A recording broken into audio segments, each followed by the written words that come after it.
दुनिया की तीसरी सबसे बड़ी एनर्जी कंज्यूमर इकोनॉमी होने के बावजूद भारत अपनी जरूरत का लगभग 85% क्रूड ऑयल और आधी से भी ज्यादा नेचुरल गैस दूसरे देशों से इंपोर्ट करता है।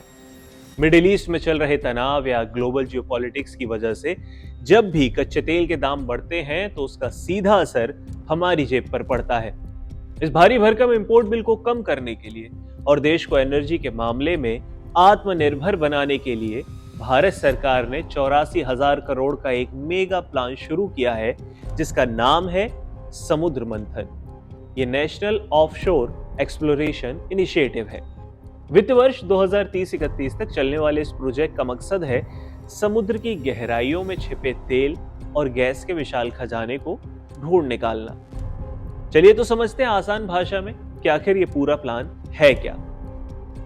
पहले जान लीजिए क्यों पड़ी है इतने बड़े प्रोजेक्ट की जरूरत। भारत की इकोनॉमी बहुत तेजी से ग्रो कर रही है और इस ग्रोथ को चलाने के लिए फ्यूल यानी कि ईंधन की बहुत ज्यादा जरूरत है। ये जरूरत हर दिन बढ़ती जा रही है।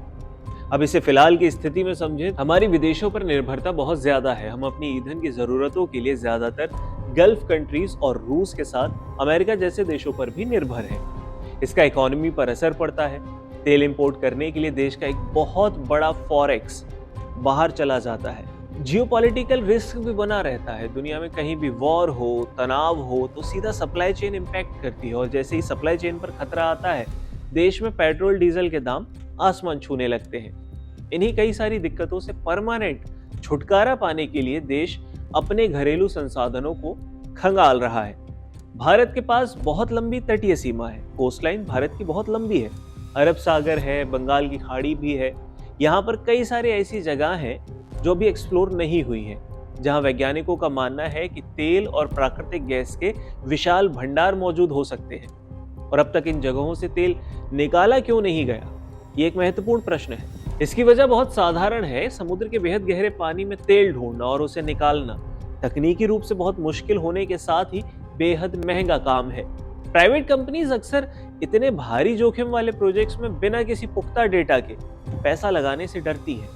तो आखिर इस समुद्र मंथन स्कीम से क्या होगा। 84,000 करोड़ रुपए के इस बजट का इस्तेमाल समुद्र के नीचे कई सारे कामों पर किया जाएगा। हाईटेक सर्वे होंगे और मैपिंग की जाएगी।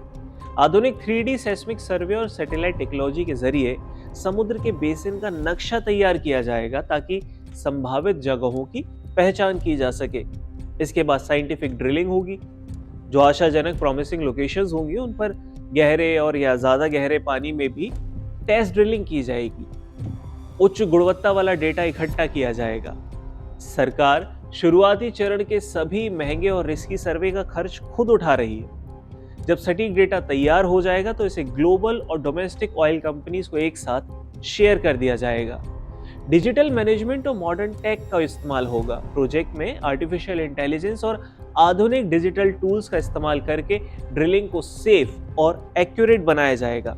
जब सरकार शुरुआती रिस्क उठाकर डेटा सामने रख देगी तो बड़ी से बड़ी private companies, global energy companies Bharat के ऑयल सेक्टर में अरबों डॉलर का इन्वेस्टमेंट करने के लिए अपने आप आगे आ जाएंगी। अगर ये स्कीम पूरी तरह से सफल होती है तो इसके नतीजे भारत के इकोनॉमिक फ्यूचर के लिए बहुत अच्छे होंगे। 600 मिलियन मीट्रिक टन तेल का इजाफा हो जाएगा। सरकार का अनुमान है कि इस पहल से देश के रिजर्व में 600 मिलियन मीट्रिक टन से भी ज्यादा का नया तेल और गैस भंडार जुड़ सकता है। एनर्जी सिक्योरिटी हो जाएगी। विदेशों पर निर्भरता कम होने से ग्लोबल क्राइसिस के समय में भी देश में फ्यूल की कमी नहीं होगी।